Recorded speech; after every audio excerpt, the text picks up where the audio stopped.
오늘 말씀의 제목은 하나님 그 은혜의 주권이라는 제목입니다. 오늘 말씀은 오후 예배가 두 번째 조경에 관한 것이고요. 그리고 오늘 오전 예배는 이 총론에 대해서 전하도록 하겠습니다. 이 두 가지 말씀이 하나가 될 때 전체 종합적인 각도에서 하나님의 은혜의 주권에 대해서 파악할 수 있게 될 것입니다.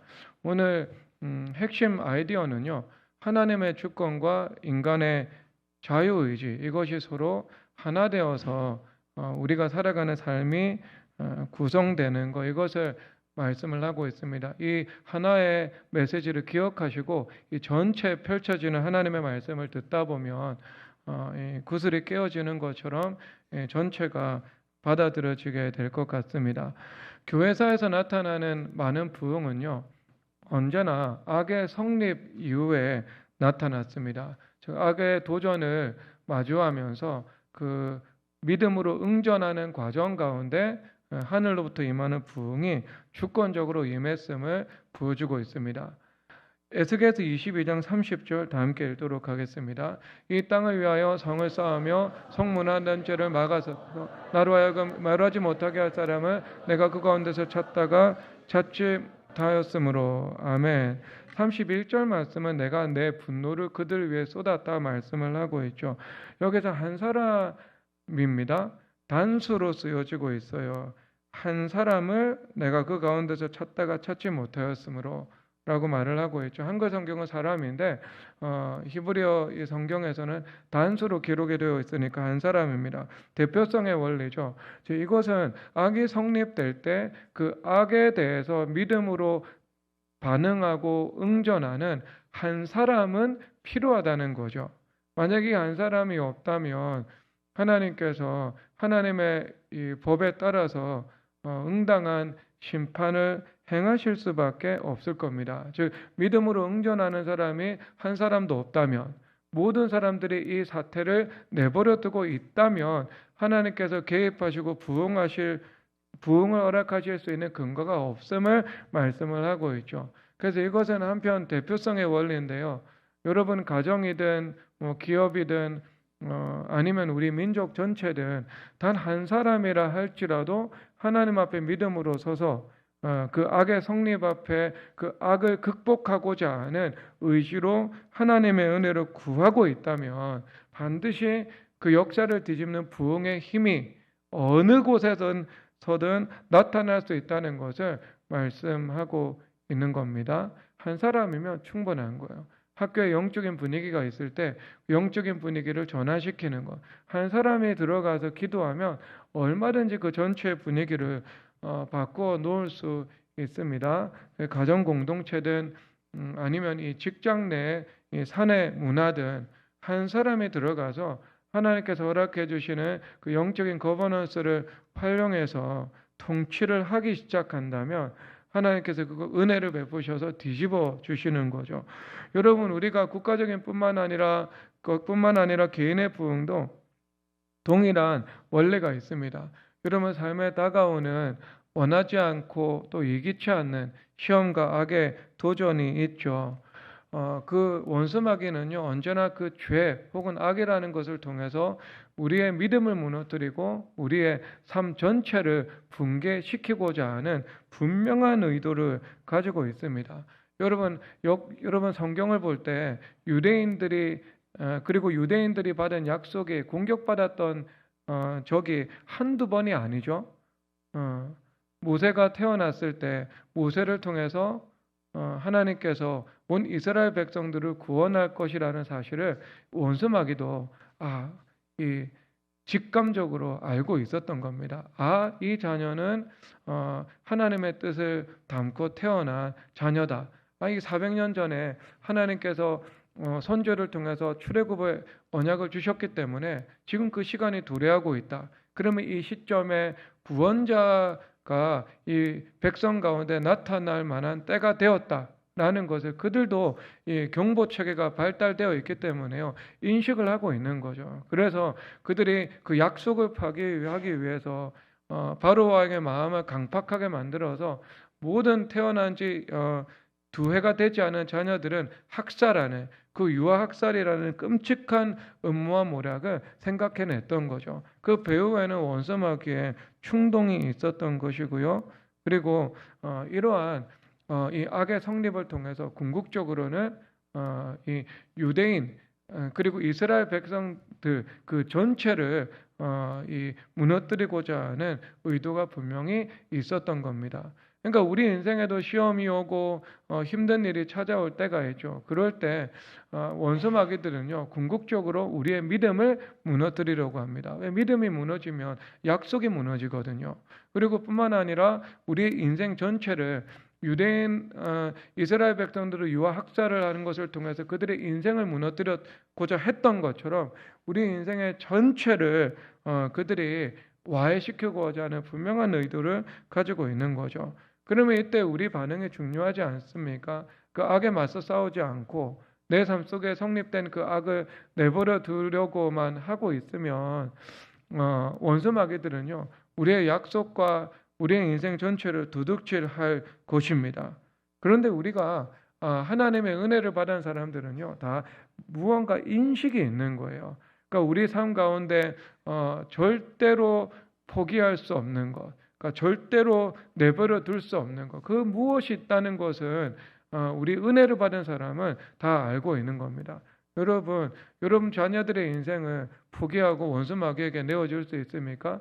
아니죠. 여러분 이거 안 되겠죠. 그리고 여러분들의 미래와 장래 이 원수 마귀에게 내어주어서 완전히 무너뜨릴 수 있겠습니까? 그거 받아들일 수 있겠습니까? 안 되겠죠. 그리고 하나님께서 여러분들에게 허락한 약속의 사명이 있다면 약속의 사명 그것이 이루어지지 않아도 된다. 내팽겨 칠 수 있겠습니까? 안 되겠죠. 그럼 여러분 결정적으로 천국과 지옥이라는 구원의 문제가 있습니다. 지옥 가도 괜찮습니까? 구원 못 받고 절대로 안 되겠죠. 그러니까 우리가 절대로 무너지도록 내버려 둘 수 없는 것, 믿음으로 어떤 원수 마귀의 시험과 공격이 와도 붙잡을 수밖에 없다는 것, 이것이 있다는 것은요 우리는 다 알고 있는 거죠. 그래서 우리가 이런 일들이 일어날 때 교만한 자아나 우리의 죄악된 본성이 무너지는 것은 하나님의 거룩하신 뜻이지만 우리 마음의 믿음 그리고 믿음에 의해서 종합되고 새롭게 구성될 수 있는 우리 인생 전체가 무너져서는 안 된다는 것, 이것은 분명한 사실인 겁니다. 그러면 여러분 우리가 반드시 약속을 우리 인생과 자녀와 약속을 지켜야 되잖아요. 그리고 이것은 지켜줘야 되잖아요. 그러니까 그런 상황에 모두 직면을 하게 되면은요, 아무리 무기력한 사람이라 할지라도, 아무리 수동적인 사람이라 할지라도요, 그 의지의 능동성을 불러 일으켜서 하나님을 향해서 나아가고 하나님을 향해서 믿음으로 반응해 나가기 시작하기 마련인 겁니다. 그래서 그런 상황 속에서는요, 인생의 부흥이 임하죠. 여러분, 예를 들어서, 예를 들어 부모의 입장에서, 예를 들어 자녀의 환난이 닥친다고 생각해 보십시오. 그러면 그런 환난 속에서 기도 안 할 수 있는 부모가 있겠습니까? 아무도 없을 거예요. 그러면 그 부모들이 어떻게 해요? 이런 상황 속에서 아무리 내가 수동적이고 아무리 주님 뜻대로 살기 싫고 아무리 내가 반항적인 자아의 의지를 강력하게 가지고 있다 할지라도요, 이런 문제 앞에 서게 되면은요, 모두 주님 앞에 자신의 이 뜻을 부인하고요, 하나님 앞에 나아가는 거룩한 의지를 세워서 하나님의 은혜를 구하게 되겠죠. 그럼 이런 과정을 통해서 어떻게 되는 겁니까? 내 안에서 무너질 것은 무너지고 세워질 것은 세워지고요. 그리고 내 인생에 이 부흥의 불이 임하게 되는 겁니다. 그래서 궁극적으로는요, 엘리야 한 사람을 통해 가지고 이스라엘 북이스라엘 전체가 하나님을 떠났잖아요. 그런데 엘리야 한 사람을 통해서 북이스라엘 제단에 거룩한 부흥의 불이 임하게 되죠. 그리고 그 연장선에서 바알에게 무릎 꿇지 아니한 7천 명의 용사가 등장하기 시작되고요. 죽어가던 북이스라엘의 역사 가운데 새로운 생명수가 수혈되어서 다시 재기의 발판이 마련되는 역사가 나타나기 시작되는 겁니다. 그러니까 역사의 터닝 포인트가 엘리야 한 사람에게 임한 부흥으로 시작된 거죠. 그러니까 우리 개인의 부흥은요, 우리 개인의 이 마주하는 악, 그리고 그 악에 대응하는 과정 가운데 하나님께서 이루시는 선으로 부흥이 임하게 되는 것이고, 그리고 그 한 사람의 부흥이 곧 가정이나 아니면 민족 공동체 전체의 부흥의 불로, 즉 주변 세계에 영향력과 파급력을 미치는 결과로 나타나게 되는 것을 말씀해 주고 있는 겁니다. 그러니까 오늘 하나님 말씀의 주제는요, 주권과 인간의 책임인 겁니다. 그러니까 이 주권과 책임이 서로 온전히 하나가 되어서 이루어지는 그 역사에 대해서 말씀을 하고 있거든요. 그런 관점에서 보면 이 전체를 여러분들이 이해하는데 더 쉽게 될 겁니다. 자, 나아가서 여러분 이 라이프니츠라는 철학자가 있거든요. 이분이 미적분의 체계를 세웠습니다. 뭐 수학을 잘하는 분이 무신론적인 입장을 가지고요. 내가 수학자의 관점에서 볼 때 신은 존재하지 않는다. 뭐 이런 어리석은 말을 하잖아요. 여러분 할 말이 있습니다. 당신 미적분의 책에 고안한 적이 있냐고. 아니면 고안된 미적분의 책에 위에서 당신이 수학을 하고 있냐고. 내가 미적분의 체계를 고안하지는 않았다고. 미적분의 체계를 고안한 사람은요, 인류 역사와 병행해서 진행되는 수학사에서요 가장 높은 자리를 위치하고 있습니다. 뉴턴하고 라이프니츠거든요. 라이프니츠가 그 미적분의 체계를 고안했는데요. 이분이 자신의 지적인 모든 능력을 동원해 가지고 했던 일이 무엇인가? 하나님을 변증하는 일이었습니다. 하나님이 살아계시고 하나님께서 주권을 가지고 이 모든 것을 섭리하고 계시다는 것을 설명하는 일들에 자신의 모든 지적인 정열을 다 바쳤다는 것들을 알고 있죠. 여러분도요, 이 미적분의 체계를 우회하고 오늘 교회에 오신 분이 없습니다. 여러분 아침에 일어나서 교회 오셨죠? 교회 오시기까지 여러분들은 미적분의 체계를 통과해서 오신 겁니다. 그러니까 이 현대 문명 사회가 서 있는 공학적, 수학적 기반이 이 미적분이라는 것을 우리가 다 알고 있겠죠. 그런데 이분이 이 땅에 존재하는 악에 대해서 이렇게 설명을 하고 있는 거예요. 그러니까 하나님을 부인하는 사람이 왜 악이라는 것이 존재하는가 이렇게 질문을 하고 있거든요. 우리는 다 알고 있죠. 하나님께서 우리를 기계로 만드시지 않았고 자유의지를 가진 존재로 만드셨기 때문에 자유의지로 사람들이 악을 선택할 수 있고, 그래서 악이라는 것이 이 세상에 나타날 수 있는 것이지 않느냐. 우리는 이것을 상식적으로 다 알 수 있는 겁니다. 그런데 이 라이프니츠가 어떻게 이야기를 하고 있는가? 하나님께서 우리 삶 속에 악, 시험, 원수마귀의 도전, 이것을 허락하시는 이유는요, 더 큰 악을 막기 위함이고, 그리고 또한 더 큰 선을 이루기 위함이다라고 말을 하고 있는 거죠. 그러니까 이것이 이 두 가지 분명한 한 목적성을 가지고 하나님께서 악을 허락하시는 것이고, 악은 결단코 우연적으로 우리 인생에서 일어나는 것이 아니다, 이것을 말씀을 하고 있는 겁니다. 그래서 로마서 8장 28절을 우리 다 함께 읽어보도록 하겠습니다. 읽겠습니다. 시작. 로마서 8장 28절입니다. 읽겠습니다. 우리가 알거니와 하나님을 사랑하는 자, 그 그때도 부르심을 입은 자들에게는 모든 것이 합력하여 선을 이루느니라. 아멘. 그래서 악조차 하나님께서 만들어 나가시는 최선의 이 세계 경영의 계획에 포함되어 있다, 이것을 말씀을 하고 있는 겁니다. 여러분, 우리가 이 이유를 좀 더 세부적으로 한번 성경을 통해 살펴볼 텐데요. 요한계시록 2장 15, 16절 다 함께 읽도록 하겠습니다. 읽겠습니다. 시작. 이와 같이 내게도 니골라당의 교훈을 지키는 자들이 있도다. 16절. 그러므로 회개하라. 그리하지 아니하면 내가 내게 속히 가서 내 입의 검으로 그를 싸우리라. 아멘.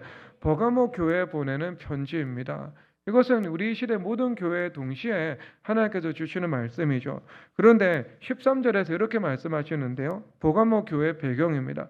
2장 13절에 이렇게 말씀하시는데, 내가 어디에 사는지를 내가 아노니 거기는 사탄의 권자가 있는 데라.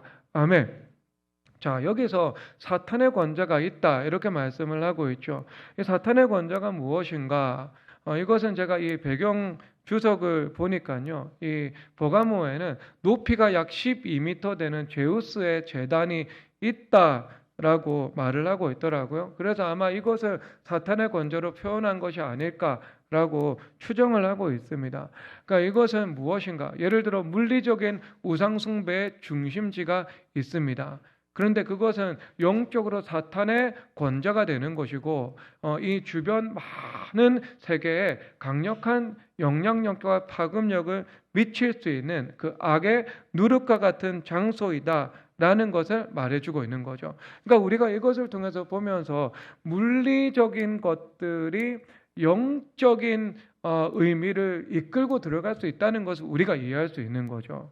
그러니까 뭐 법이 바뀝니다. 나라에서 차별금지법과 동성결혼합법화라는 법이 형성이 되죠. 그러면 입법부에서 법이 형성된 거, 이것은 물리적인 실체이지 않겠습니까? 그런데 이것은 단지 물리적인 실체가에서 끝나는 것이 아니고 그 일을 통해서 원수마귀라는 이 악한 존재가 이 나라 법의 주인 역할을 할 수 있게 되는 거죠.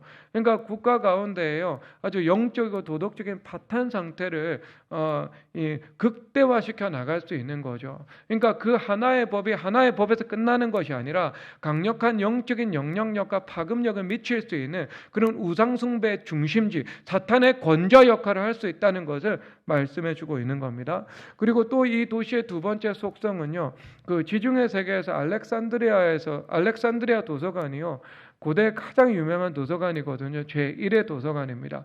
그리고 이 지중해 세계 제2의 도서관이 버가모에 있었습니다. 약 20만 권 정도의 장서를 보유하고 있었다고 말을 하고 있거든요. 그런데 여러분, 이것은 무엇인가? 이 버가모 사회의 어떤 문화적이고 지적인 영향을 보여주고 있는데요. 그러니까 본인들이 가지고 있는 생각들이 있다면 그것은 논리적으로 하나의 이 사상의 체계를 형성해서 설득력 있게 전달할 수 있는 토대가 있다, 이것을 말씀을 하고 있는 겁니다. 즉, 이 도시의 배경이 두 가지인 거예요. 첫 번째가 우상숭배라는 것이 있고요, 영향력. 그리고 두 번째는요, 지적인 이 소양, 이걸 가지고 있는 겁니다. 그러니까 여러분, 이 두 가지 토양이 결합이 되어 가지고 나타난 게 무엇인가? 15절에서 이렇게 말씀하시는데요. 다시 한번 띄워주겠습니다. 15절에서 말씀하시는데, 2장 15절, 니골라당의 교훈을 지키는 자들이 있도다, 이렇게 말씀을 하고 있는 겁니다. 그러니까 니골라당, 여기서만 맞추는 것이 아니고 니골라당의 교훈, 그러니까 그들이 가지고 있는 그런 사고 체계, 이런 것들이 있다. 여러분, 예를 들어서 단지 우상숭배는 영향력이 없습니다. 그런데 그 우상숭배가 하나의 이데올로기화가 되고 하나의 사고 체계화가 되어서 우리 가운데 올 때는요, 굉장히 강한 영향력을 가지고 있는 거죠. 그러니까 뭐 사회주의, 공산주의 하면 이것이 막시즘이라는 하나님을 대적하는 그 대극점에 있는 극단적인 무신론적인 이데올로기로 우리 가운데 다가오는 것이기 때문에요, 이것이 다른 어떤 것보다도 강한 영향력과 파급력을 가지고 갈 수 있는 거죠.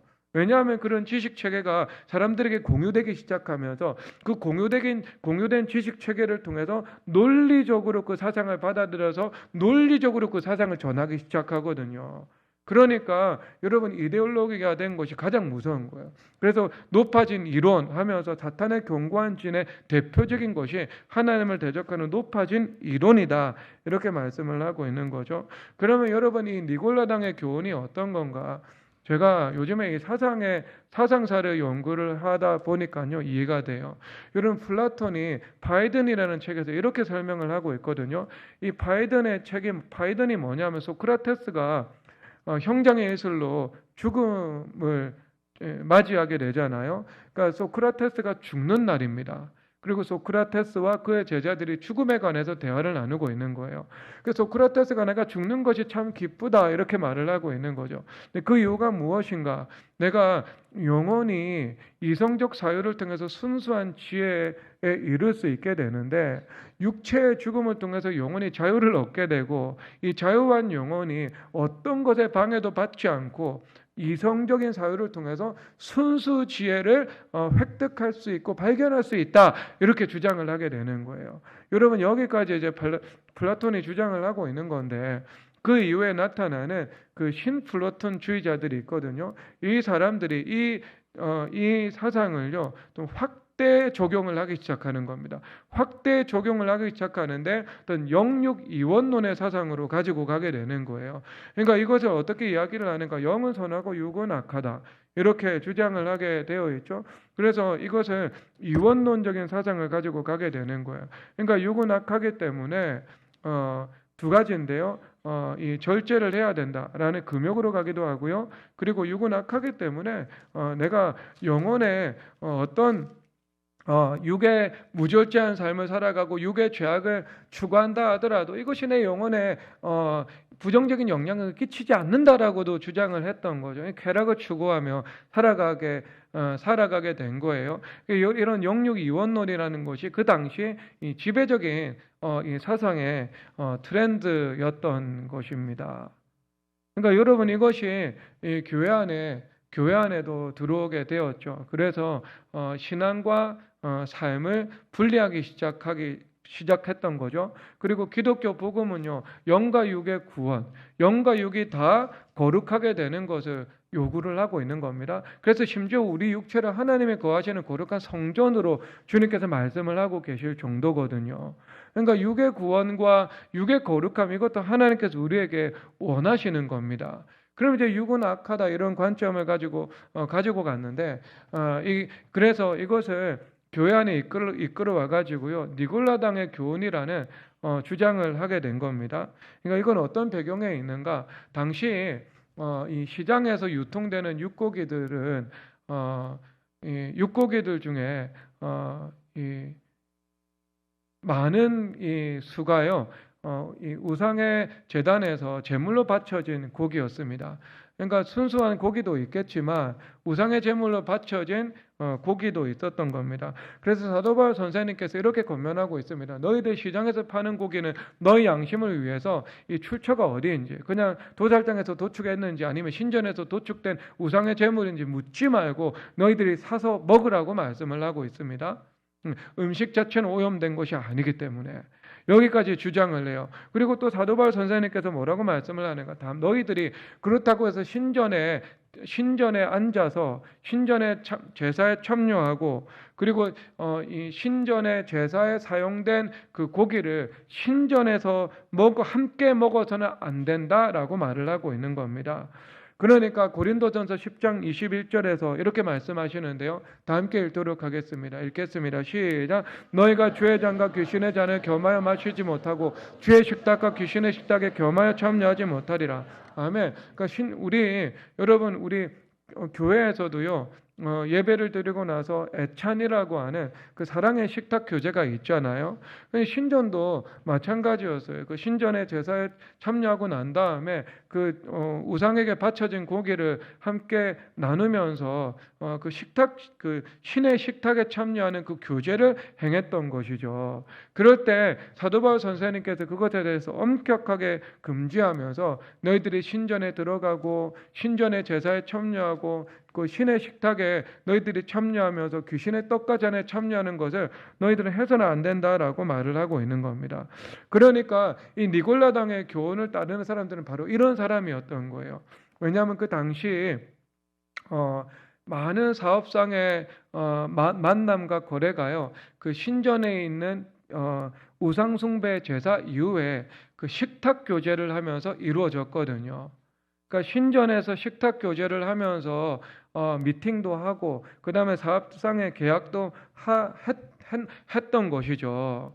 그러니까 그런 그 식탁의 교제에 참여를 하게 되면서 우상의 제물을 먹고 또 그 우상의 제단에 바쳐진 포도주를 마시는 것들이 있었던 것입니다. 그래서 이 너희들 니골라당의 교훈을 따른다는 것은요, 바로 이 버가모 교회 안에 그런 타협적인 성도들이 있었다는 겁니다.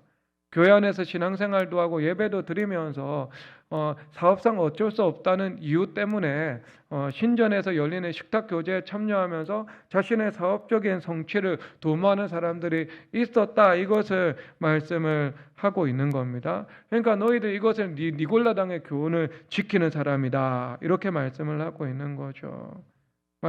그러면 여러분 이것은 이 시대 문맥에서 살펴볼 때 어떤 겁니까? 내가 주일날 골프 모임에 가지 않고서는 사업을 할 수가 없다 하면서 주일날 골프 모임 가는 거 이런 거겠죠. 그리고 내가 주일날 영업적 문을 열지 않고 이 시대에 어떻게 수익을 내는 사업체를 운영할 수 있는가 하면서 주일날 영업장 문을 열고 돈을 버는 거 뭐 이런 것들 있지 않겠습니까? 그리고 또 뭐예요? 내가 비즈니스를 하다 보면 술 정도는 마실 수 있다. 이거 어쩔 수 없다 하면서 이 미팅을 하면서요. 사람들하고 술을 마시는 거예요. 어쩔 수 없다는 이유 때문에. 그런데 여러분 이건 성립되지 않죠. 왜? 예수님 믿는 사람들이요. 그러면 다 주일날 영업장 문 엽니까? 아닙니다. 주일날 영업장 문 안 열고 사업 잘하는 사람이 있습니다. 누구예요? 미국의 칙필레이요. 미국의 미국 최고의 햄버거 가게잖아요. 뭐 영업 잘만 되던데 가보니까 사람 엄청 많던데요. 어떡할 거예요, 여러분? 이 예 앞에서 우리가 무슨 말을 할 수 있겠습니까? 그러면 여러분 세상 사람들 중에 술 안 마시고 사업 잘하는 사람 없습니까? 그리고요, 여러분 예수님 믿으면서 술 안 마시고 신실하게 사업해가지고요, 사업적으로 성공하는 사람 없습니까? 있잖아요. 그러면 여러분 우리 교회 장로님들이 사업적으로 돈 벌어야 되고 여러 성공한 사람들 만나면서 어쩔 수 없다면서 술을 마시면 여러분 그분 어떻게 해야 됩니까? 당장 치리위원회 구성해 가지고요. 그 술 끊고 이후에 3년까지 장로 직분 정직시켜야 됩니다. 그것은요. 술 끊고 3년 있다가 다시 복직시킬 일이라고. 근데 술 안 마시고도요, 뭐 잘 살아가고 있잖아요. 아닌 거예요, 여러분. 그러니까 그것을 무엇이라고 말하는가? 니골라당의 교훈인 거예요. 우상의 잼을 먹어도 되고, 우상의 이 신전에 앉아가지고, 우상에게 바쳐진 포도주 좀 마셔도 된다라고 자엽적으로 주장하는 거예요. 그래서 신앙과 삶이 분리되어 있는 거예요. 분리되어 있는 거. 그러니까 사도 바울 선생님께서 이렇게 말씀하십니다. 고린도전서 10장 13절에서 이렇게 말씀하시는데요. 읽겠습니다. 사람이 감당할 시험 밖에는 너희가 당한 것이 없나니 오직 하나님은 미쁘사 너희가 감당하지 못할 시험 당함은 허락하지 아니하시고 시험 당할 쯤에 또한 피할 길을 내사 너희를 능히 감당하게 하시느니라. 아멘. 이 말씀은 바로 우상 숭배의 배경에서 주시는 말씀입니다. 이 말씀 무엇인가? 너희들 우상 숭배하지 않고도 하나님께서 주신 사명 잘 감당할 수 있도록 하나님께서 피할 길을 내신다. 감당할 수 있는 길과 방법을 허락해 주신다는 거죠. 이 말씀 무엇의 문제라는 거? 우리 의지의 문제라는 거예요. 의지의 문제. 내가 단호한 결단과 의지를 가지고 주일날 영업장 문 열지 않고 내가 술을 마시지 않고 하나님의 말씀에 어긋난 수단을 내가 동원하지 않고 하나님의 법대로 사업을 하면서 성취할 수 있고 열매를 거둘 수 있다는 그 의지라는 거예요. 그것을 통해서 하나님께서 영광 받으시고 은혜를 베풀어 주신다. 이것을 말씀을 하고 있는 겁니다. 그래서 여러분 요한 사도도 똑같은 배경에서 다른 말씀을 전하시는데 뭐라고 하시는가? 16절 다 함께 읽겠습니다. 요한계시록 2장 16절인데 그러므로 회개하라. 그래야지 아니하면 내가 속히 가서 내 입의 권음으로 그들과 싸우리라. 아멘. 여러분 여기서 첫 번째 회개하라는 말씀이 나오고 그 다음에 내 입의 검으로 그들과 싸우리라 이렇게 말씀을 하고 있는 겁니다. 자, 이것은요 첫 번째 하나님께서 우리 의지의 움직임을 먼저 요구하는 거예요.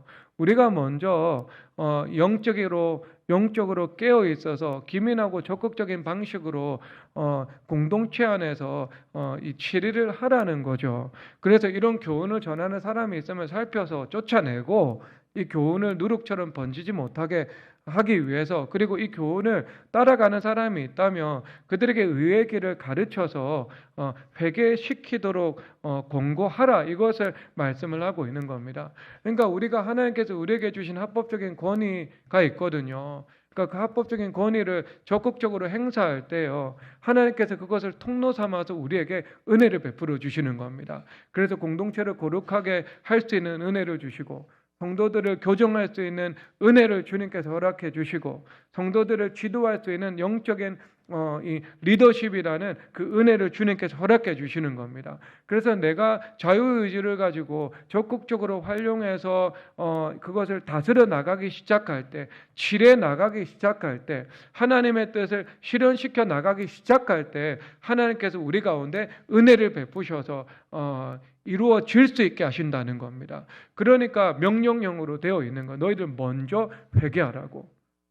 명령형이라는 게 무엇입니까? 이것은 우리가 이 말씀을 믿고 내 의지를 활용을 하기 시작할 때, 사용을 하기 시작할 때 내가 이 하나님께서 일해 주신다는 것, 이것을 말씀을 하고 있는 것이지 않겠습니까?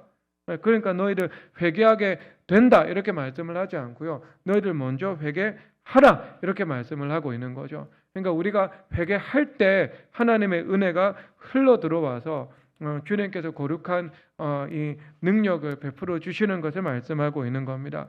그런데 우리가 이 권위를 스스로 활용해서 일하지 않습니다. 그리고 내가 의지를 스스로 활용해서 내가 먼저 교정을 하지 않습니다. 그러면 어떤가? 하나님께서 직접 오셔서 하나님의 검으로 싸울 것이다 라고 말씀을 하고 있는 거예요. 그러니까 하나님께서 직접 오셔서 싸우기 시작합니다. 그러면 어떤 일이 일어날 수밖에 없습니까? 그러한 악을 드러내고 악을 징계하기 위한 우리 삶의 불가피한 혼란의 상태, 원수마귀가 일으키는 카오스가 일어날 수 있다, 이것을 말씀을 하고 있는 겁니다. 그러니까 여러분, 이것은 우리 개인의 인생도 둘 중 하나입니다. 둘 중 하나. 하나님께서 우리에게 주신 영적인 권위와 자유의지를 책임성 있게 활용을 하면서 직접 싸우기 시작하는 거예요. 그러면 성령 하나님의 도움을 우리가 힘있게 되는 것입니다. 그럼 내가 싸우지 않아요. 내버려 둬요. 그러면 하나님께서 이걸 내버려 두실 수 없잖아요. 내버려 두실 수 없잖아요. 하나님은 악을 축복하실 수가 없고 악을 번성하게 하실 수 없거든요. 하나님의 본질상 하나님은 악이라는 것은요, 일시적으로 허락하실 뿐입니다. 하나님께서는 지속적 장기적으로 악과 함께 거하면서 하나님의 뜻을 이루는 방향으로 움직여 나가실 수가 없습니다. 그렇기 때문에 반드시 이 악을 징계하는 일들이 나타나죠. 그러니까 내 삶 속에 카오스, 혼란, 이것이 일어날 수밖에 없는 거예요. 굳이 우리 인생을 이러한 혼란으로 불필요하게 어두운 색깔로 다채롭게 만들어 나갈 필요가 없는 것이죠. 그래서 여러분, 니골라당 안에 있는 그 악이 있으니까 악을 축복할 수 없고 이 악을 번성케 할 수 없으니까요, 하나님께서 너희들에게 그것을 해결하라, 이 누룩을 제거하라, 주님께서 요구하고 계신 것입니다. 이 니골라당 이 버가모 교회에 주신 이 말씀 전체를요, 교회됨을 이루고 살아가는 여러분들에게 주신 말씀으로 받으시기를 주님의 이름으로 축복합니다. 그래서 우리의 삶 속에서 우리 영역 안에서 내지하는 악이 있죠. 그런데 그 악의 성립과 악의 일어섬을 주님께서 허락하시는 거예요. 그래서 우리가 그 악에 대해서 각성케 하시고, 그리고 악과 맞서 싸워 나가는 그 과정 가운데, 믿음으로 우리가 응전해 나가는 과정 가운데 하나님께서 우리 안에서 더 큰 선을 이루어 주시는데, 그 선이 무엇인가? 그것은 우리 인생에 부흥이 임하게 된다, 이것을 말씀을 하고 있는 겁니다. 그러니까 여러분, 개인적인 것, 교회적인 것, 국가적인 것 마찬가지입니다.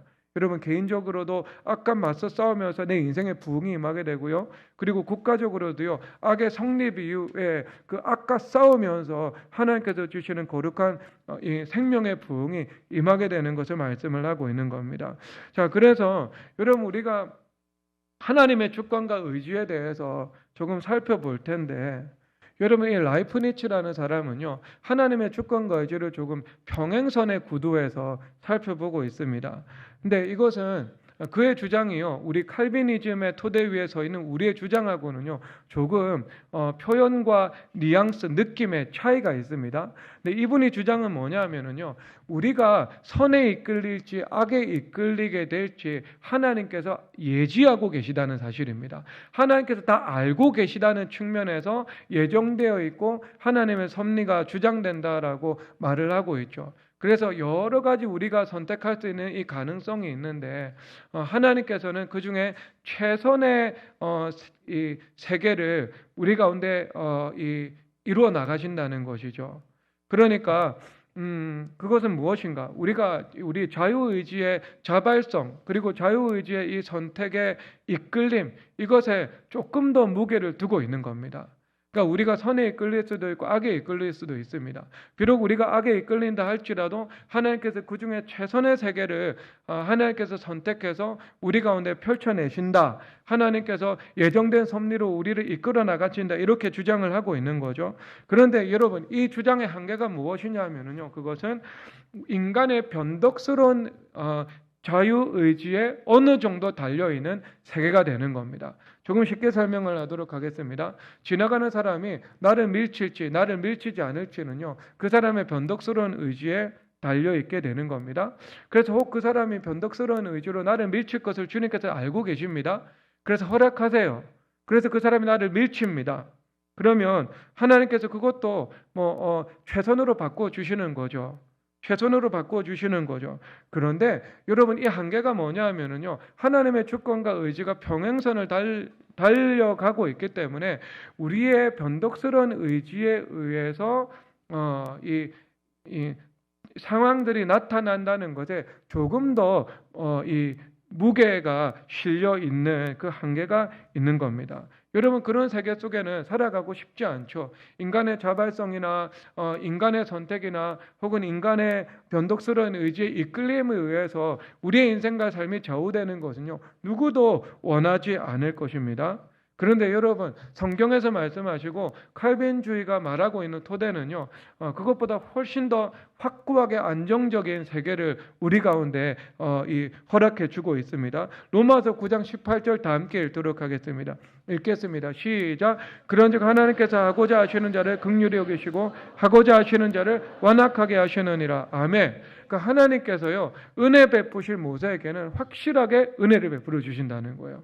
그리고 하나님께서 완악하게 하실 바로에게는 확실하게 완악하게 하신다는 말씀입니다. 즉 우리는 어떻게 생각해야 되는가? 하나님의 주권과 인간의 의지와 책임이 하나의 선을 이루고 있습니다. 그런데 하나님의 압도적인 주권이 있고요, 하나님의 압도적인 은혜의 주권 안에 우리 인간의 의지와 책임이 위치하고 있다는 것이 근본적으로 다른 거죠. 그래서 우리의 무게추는요, 하나님의 주권에 더 실려 있게 되는 겁니다. 여러분, 이게 진짜 하나님의 은혜 중에 은혜입니다. 하나님 은혜 중에 은혜예요. 왜 그런가? 여러분, 이것은 우리가 이 하나님의 주권이라는 안정적이고 확고한 토대에 우리의 신뢰를 두고 살아갈 수 있기 때문입니다. 여러분, 이것은 무엇인가? 우리 지금까지 일어난 일에 대한 신뢰와 감사가 있습니다. 여러분, 우리가 예를 들어 우리가 죄와 전혀 상관없이 선을 행하는 가정 가운데 우리가 마주하게 되는 악의 현실이든, 아니면 심지어 우리의 죄와 실수 때문에 일어난 그 악한 열매이든, 이것이 하나님의 주권 안에 철저하게 있다는 사실 때문에요, 우리는 주님을 신뢰할 수 있는 것 아닙니까? 그렇잖아요. 그래서 주님의 크고 높으신 계획 안에 일어난 일이기 때문에 하나님께서 그 처리한 과정과 그 결과도 하나님의 전적인 계획 안에 달려있음을 우리는 믿는 겁니다. 그러니까 우리에게 일어난 일도 우연히 일어난 일이 아니고, 인간의 변덕스러운 의지 때문에 일어난 일이 아니고, 하나님의 절대 주권과 계획 안에서 일어난 일이라는 사실 때문에요, 우리가 하나님을 얼마나 더 믿게 만들고 더 의지하게 만들고 더 주님 앞에 감사하게 만드는 겁니까? 그러니까 지금까지 일어날 일들 가운데 인간의 실수는 있어도 하나님의 실수는 없는 거예요. 인간의 실수도 하나님의 계획 안에 있는 거죠. 그러니까 이게 우리가 주님을 더 의지하고 믿게 만드는 거 아니겠습니까? 그러면 여러분, 지금까지 일어났던 여러분 일들 가운데에서 부정적인 것들, 죄악된 것들, 실수에 관한 것들이 있습니다. 그러면 그것이 우연적이고 변덕스러운 여러분들의 전적인 인간의 의지의 결과이면 좋겠습니까? 그것조차도 하나님의 절대 주권과 계획 안에 있는 것이면 더 좋겠습니까? 말해서 뭐로 하겠습니까? 나 결혼 실수한 거 아니야? 아닙니다, 여러분. 하나님의 계획 안에 있는 일입니다. 그러니까 우리가 그것을 풀어나가고 극복해 나갈 수 있는 겁니다. 믿음으로 응전할 수 있는 힘이 여기서 나오는 거죠. 아니면 내가 과거로 회개해가지고요 원인 무효를 시켜야 되는데 그거 아니면 답이 없는데 원인 묘가 안 되잖아요. 인생이라는 것은 지나온 것을 바꿀 수가 없게 되는 거고, 그리고 또 무슨 하나님의 은혜가 있는가? 그것은 앞으로 일어날 일에 대한 신뢰인 것입니다. 그러면 우리가 앞으로 어떤 세계 속에서 살아가는 거예요? 우리가 지금 하나님의 은혜 안에 들어와 있고 하나님의 은혜의 주권을 구하면서 살아가잖아요. 그러니까 하나님께서 지키시는 세계 안에서 살아갈 수 있게 되는 겁니다. 앞에 있는 사람이 나를 미칠지, 나를 미치지 않을지, 그것이 사람의 자유의지에 달려있는 것이 아닌 거예요. 그 사람의 선택에 달려있는 것이 아니고요. 전적인 하나님의 주권에 달려있는 겁니다. 이것이 비슷해 보이지만 전혀 비슷하지 않습니다. 왜? 저 사람이 나를 밀치지 않도록 지켜주신다는 것이고, 심지어 하나님께서 저 사람이 밀치는 것을 허락한다 할지라도요, 그 밀친 그 사람에게는 합당한 다스림을 주실 것이고, 나에게는 그보다 더 큰 은혜와 갚으시는 상급을 허락하실 것이 분명하기 때문입니다. 왜? 계획 안에서 일어난 일이기 때문에 그런 겁니다. 그래서 여러분, 은혜의 주권은 바로 이런 겁니다. 여러분, 우리 스스로 이렇게 의지로 활용해서 기도 드릴 수 있잖아요. 하나님, 저 죄 짓지 않게 해주세요. 저 죄를 짓지 않고 살아가기 원합니다. 죄의 상황에 빨려들지 않기를 원합니다. 평생 하나님, 내 인생이 하나님의 주권적으로 죄를 짓지 않고 거룩한 삶을 살아갈 수 있도록 하나님께서 큰 은혜를 베풀어 주세요 라고 기도를 드립니다. 그럼 하나님께서요 그 기도를 받으시고요 주님께서 그 기도에 응답해 주셨어요. 그러면 여러분, 하나님께서 주권적으로 죄를 짓지 않도록 하나님께서 그 불가항력적인 그 은혜로 우리의 삶을 지배해 주시는 것입니다. 하나님의 뜻대로 살아갈 수밖에 없는, 그런 저항할 수 없는 그 주권적인 은혜를 우리 가운데 허락해 주시는 겁니다. 얼마나 좋아요, 여러분. 저는 이런 세계 속에서 살아가고 싶은데, 하나님, 저 목회하면서 죄 짓지 않게 해주세요. 그래, 오냐, 내가 너를 죄를 짓지 않고 성결하게 살도록 내가 너를 인도해 주겠다. 여러분, 그런 세계 속에서 저는 살아가고 싶어요. 그런데 주님께서 저한테 말씀하시는 거예요. 내가 죄를 지을 수도 있고 죄를 짓지 않을 수도 있다. 그것은 너의 의지에 전적으로 달려있는 것이니라. 너의 미래는 앞으로 죄를 지을 수도 있느니라. 죄를 안 지을 수도 있느니라. 여러분, 이런 세계 속에서는 얼마나 불안하겠어요. 하루하루 불안하면서 내가 살아갈 수밖에 없지 않겠습니까? 여러분, 저는 주권신앙을 가지고 있습니다. 하나님의 주권적인 은혜와 그 은혜의 주권을 믿고 살아갑니다. 여러분, 어떤 세계 속에서 살아가고 싶습니까? 여러분들의 자녀의 장차 장래의 인생이요, 악의 반응에서 이끌려갈지 하나님의 선을 향해서 움직여 나갈지 여러분들이 모르고 있다면, 이렇게 될 수도 있고 저렇게 될 수도 있는 것이라면, 여러분, 얼마나 여러분들이 두려운 가운데 전전긍긍하며 살아갈 수밖에 없습니까?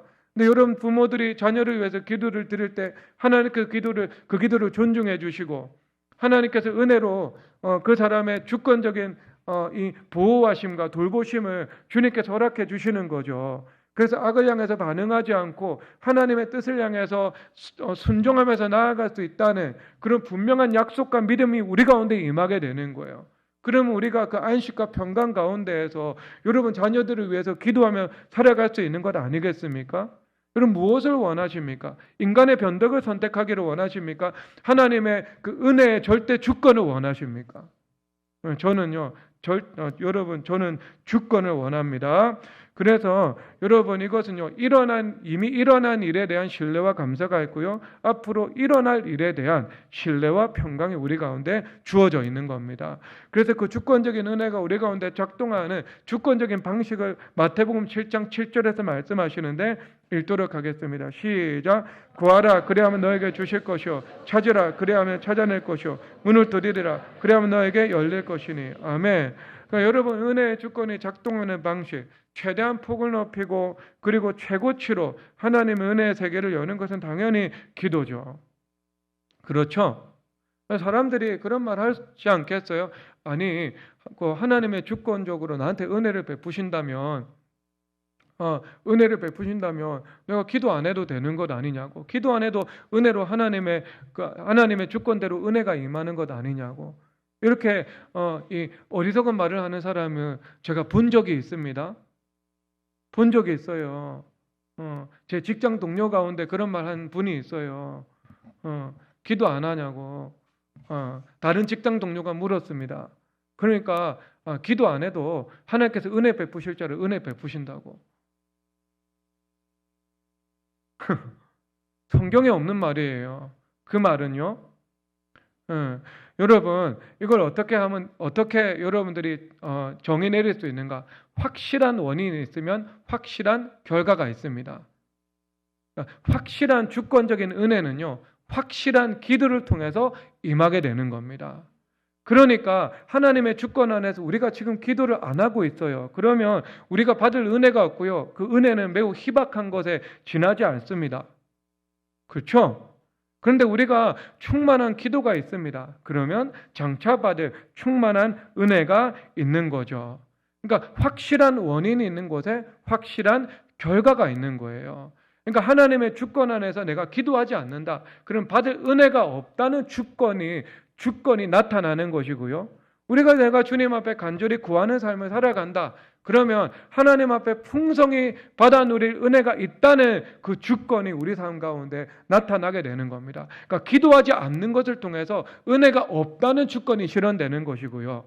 기도한다는 것을 통해서 하나님 앞에서 받을 무궁무진한 은혜의 세계가 우리 삶 속에서 하나님의 주권으로 열리게 되는 것입니다. 이것을 말씀해 주고 있습니다. 그러니까 여러분, 만약에 하나님께서 여러분들에게 은혜를 베푸시기를 원하는데 여러분 인생 가운데 기도의 삶이 없다, 그러면 간단합니다. 하나님께서 여러분들의 삶을 뒤흔드십니다. 그리고 뒤흔드신다는 것은 무엇인가? 내 삶 속에서 결단코 내려놓을 수 없고 포기할 수 없는 그 가치를 주님께서 흔드십니다. 내가 다른 것은 될 대로 되라. 다른 것은 건드려도 내가 반응하지 않는데 내가 결단코 반응할 수밖에 없는 그 무언가를 건듭니다. 그러면은요, 내가 주님 앞에 어떤 강심장애를 할지라도요, 어떤 완고한 마음을 가지고 있다 할지라도 주님 앞에 기도하는 자리로 나갈 수밖에 없습니다. 그래서 하나님께서 은혜 베푸시는 주권을 작동하기 시작하는 거예요. 여러분, 오늘 말씀은 주권과 의지죠. 여러분 의지를 하나님 앞에 나아가는데 적극적으로 활용하여서 하나님의 은혜로우심과 자비로우심을 풍성하게 여러분 삶에서 누리게 되시기를 주 예수 그리스도의 이름으로 축복합니다. 다 함께 일어나서 찬양하겠습니다. 주는 완전합니다. 찬양하겠습니다.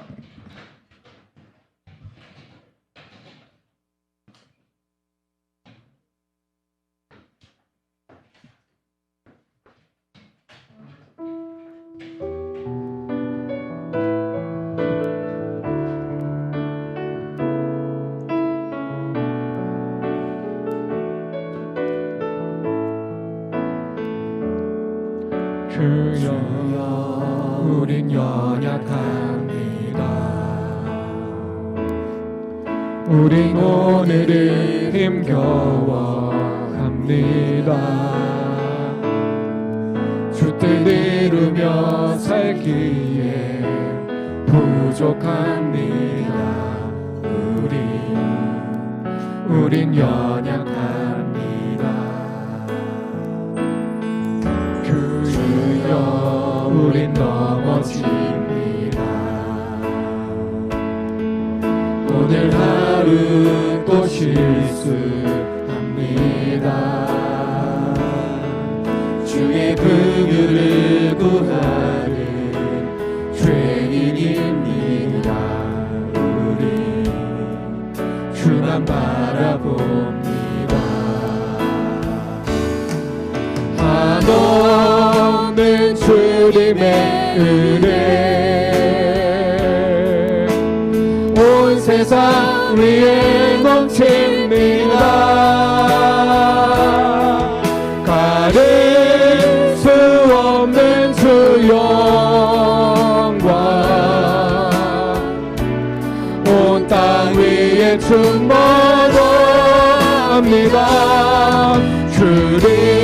주님만의 길이 오리 우린 그 길 주를 따라갑니다. 그 노래 우리를 이루신 주는 완전합니다. 한없는 주님의 은혜 온 세상 위에 넘칩니다. 가릴 수 없는 주 영광 온 땅 위에 충만합니다. 주님 말이기리 우린 그에게 따라갑니다. 그 노래 우리를 이루신 그는 완전한 한없는 주님의 은혜 한없는 주님의 은혜 온 세상 위에 넘칩니다. 가릴 수 없는 주 영광 온 땅 위에 충만합니다. 주님 말이기리 우린 그에게 따라갑니다. 그 노래 우리를 이루신 주는 완전 마지막 한없는 주님의 은혜 온 세상 위에 넘칩니다. 가릴 수 없는 주 영광 온 땅 위에 충만합니다.